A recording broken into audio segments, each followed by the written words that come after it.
Welcome to Muddy River News this week, furnished by Harvey's. I'm Bob Goff. We're about to have a change in leadership of the Quincy Public School System with the retirement of Superintendent Roy Webb. Currently, the school board and a committee are in the process of vetting candidates, and we're going to talk to one of the key people involved, Shelley Arns, Vice President of the Quincy School Board. Welcome. Thank you. Well, I guess we wanted a little bit of an update on how things are going. Now, we have an 8-person committee that's kind of doing the vetting, correct? Correct. Right. So how's that going so far? What steps are you taking, and I mean, are you receiving resumes and such, I would imagine? So that occurred back in October and November, and we did receive a number of very highly qualified candidates, which we were excited to receive. At that time, the committee looked at all of the resumes, and based on either experience or qualifications, we were able to narrow that field down to those that we were interested in interviewing in person. We carried those out in December. And then just this week, we are moving on to the next phase, which is having those finalists present their presentations on just long and short-term goals for the district, how their transition plan would work into the district as superintendent, and just overall their vision for our district. Numbers-wise, how much interest did you receive? Like how many resumes or what have you? You want like ballpark? Ballpark? You don't have to give me like specifics. More than 5. Okay, maybe a little more specific than that. Like 50-ish, like 30-ish, like 20-ish? No, what I heard just through others that are kind of more on the scene of superintendencies is that there are a lot of superintendency openings right now.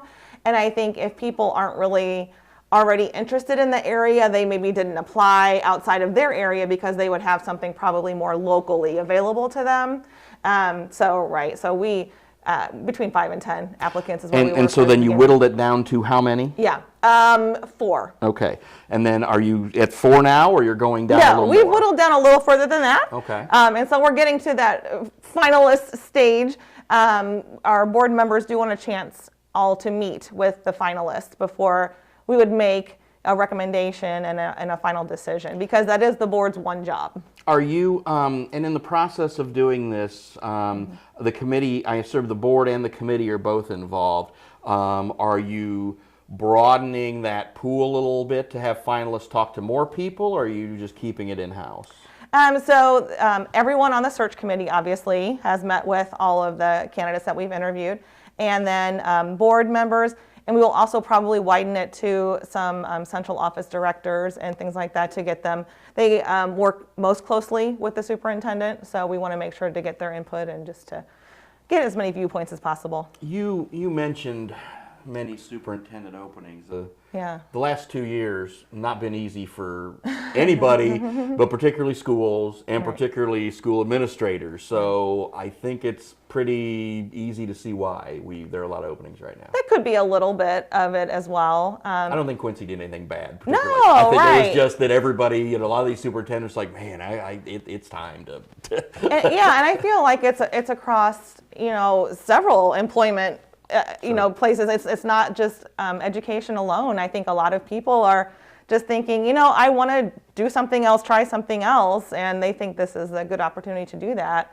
A lot of chances of working remotely instead of being tied down to a building and a certain space. So I think people are just exploring a lot of their options now, and maybe even retiring early if they can. So which with the size of the district, because even though downstate we're in the large unit district, so we're considered a pretty big district. Is prior superintendent experience a priority? I think you always want someone with experience, at least some breadth of wider than just a classroom or of a building kind of a thing. But I wouldn't say it's a requirement. I think you can gain that kind of experience at a lot of different opportunities and positions anymore, where you could be across several schools within a district and kind of get a broader sense of that district. And this is what Saeed says a lot. He says, give me that drive and that motivation, because I know those people are going to perform well. the knowledge kind of comes with the job a lot of times too. So, if we can find a candidate that loves Quincy, that wants to do right by Quincy and is excited to lead Quincy, I think that's really important to us. And so it doesn't. So again, with past experience, but also going from perhaps a smaller district like one of the a small. And again, I'm not like trying to like fish her, but a smaller county. Like a small. I don't want to specifically name any, but a smaller area. I'll pick a town from like far from here, like Pawnee or someplace. Pawnee, Illinois, not Indiana, like on Parks and Rec, but a smaller community. So. It's again, you have to come up to a bigger level, so that's not necessarily a concern either. If someone were to come from a smaller district, so it's interesting when someone maybe has led in a smaller district. They're used to doing all of the jobs within a board of office education, like we have at Quincy.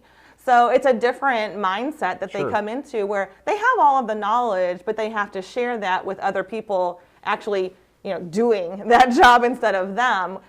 Which can be, good or it could be good or it could be difficult. It just depends on the individual. I remember, growing up and like one time again, now we deal with COVID. Back when, you and I were growing up, it was the flu or whatever. Yeah. But I remember our school superintendent driving a bus one time because it was like, well, bus drivers are all sick. I'm driving the bus. So at smaller districts, those kinds of things happen. Right.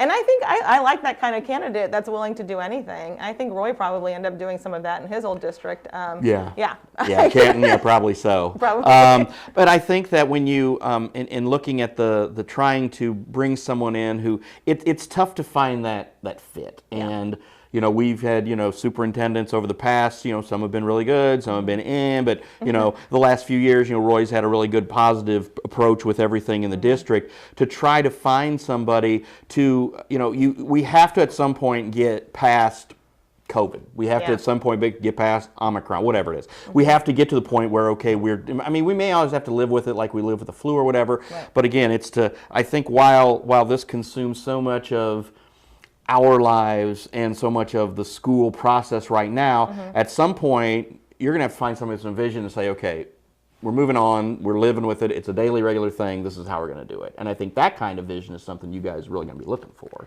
Well, I think we definitely want someone that's going to focus on academics and growing our students to be productive citizens and being productive in our community.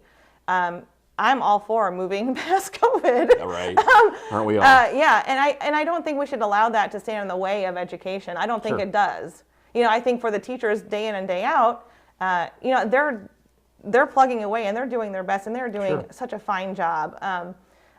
As a former educator, I can't imagine how that is today. Just putting that aside, moving forward with what they have to teach, and that's just an extra thing they're carrying with them those last 2 years. So. And again, like I said, still living with it. For example, we just found out, and we're doing a story today, that Camp Point's shutting down for a couple days because of staff shortages regarding COVID or whatever. So again, these are the kinds of things that we're still dealing with now, but we hope that we can get back to focus. Again, we want to take care of the kids and do what's best for the kids. We see the stuff that's going on in Chicago or whatever, but in Quincy, it's the staff, the administration, parents, everybody wants to do what's best for the kids. And Absolutely. I think that's always been something that the people have looked at with pride in Quincy, and to find that person who's going to continue that. Right. And again, you found someone in Roy who, had a lot of experience, but is sort of at the, he's in the age where he's like, he can retire.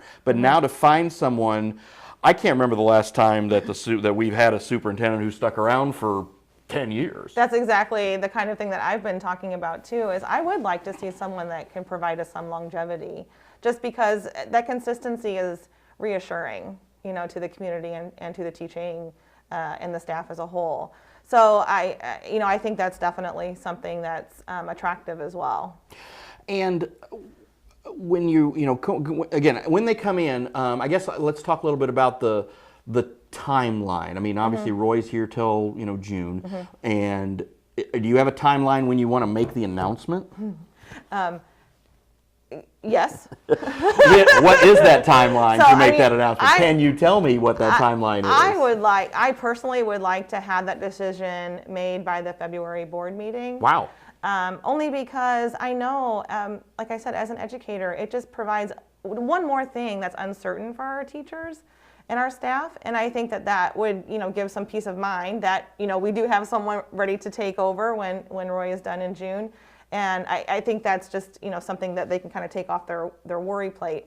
But, we're moving through the process really well, I feel like. As a search committee and then also as a board, we're going to be following up with those candidates next week. And I think we'll have a decision. I don't see why we couldn't. And I want to give them that Sure. time to be able to adjust and to transition along with Roy, having communication. I think, our candidates that we already have a relationship with Roy, which is good. They've already made contact about the job and things like that with him to kind of pick his brain.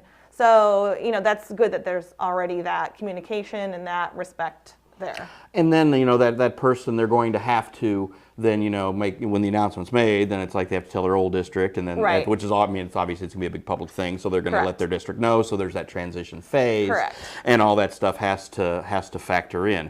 Right. Correct me if I'm wrong, Quincy ever had a female superintendent of schools? I don't believe so. Okay, I'm just asking. And again, I'm not fishing, I'm just asking. And what else we talked about is we've never had an alumni of Quincy Public Schools leading Quincy Public Schools. Really? That's what Dr. Meyer said. So I'm going Well, with he would his. know. Yeah, I'm not questioning George. No, I'm not either. I'm not either. I'm Wow. not on George. Yeah. So that's another interesting little, Wow, tidbit. wow, that's okay. I can't think of a superintendent. We've had, obviously assistant I superintendents a lot. I know we had a minority principal at the high school at one time, but I don't think we ever had. Yeah, again, there's a Right. lot of boxes and things to check, and it's like, Right. This is it's a big job. You're basically the CEO of a multi-million-dollar corporation. It's a high-profile position. You have to deal with, guys like me on a regular basis. There's a lot of stuff you got to do with the job, and I think that when you get somebody in and trying to get them acclimated, and again, somebody who has this kind of familiarity, there are superintendents who are in districts the size of Quincy, but they never, they're not going to have TV reporters calling them 3 days a week about stories, and they're not going to do this and not going to do that. So it's a little different animal here just because Right. of the way Quincy's been situated, and that's Yeah. regardless of the job that you have, just because of the attention. So I think Right. that's something that person has to kind of be aware of. Yeah. We're a coming big in, fish in too. a small pond. Yeah. And the other bonus is they get to walk right into a contract negotiation. Yeah. Right. Yeah, that's next week, actually. So- we're already going to get the ball rolling on that before they're hired. It would be nice to have a contract done before that. Maybe that's more attractive to the candidate my too. word. That would be amazing, wouldn't it? Well, all right. Well, hey, again, we just wanted to catch up to kind of get things, to see where we were, and it sounds like some progress is being made. And if we have an Absolutely. announcement in February, great. If it's March, great. Again, Yeah. we'll look forward to hearing from you and Saeed about how this is going to continue to go. All right. Thanks so much. Thanks for coming, Shelley. You bet. All right, that's all the time we have for now. Have a great week.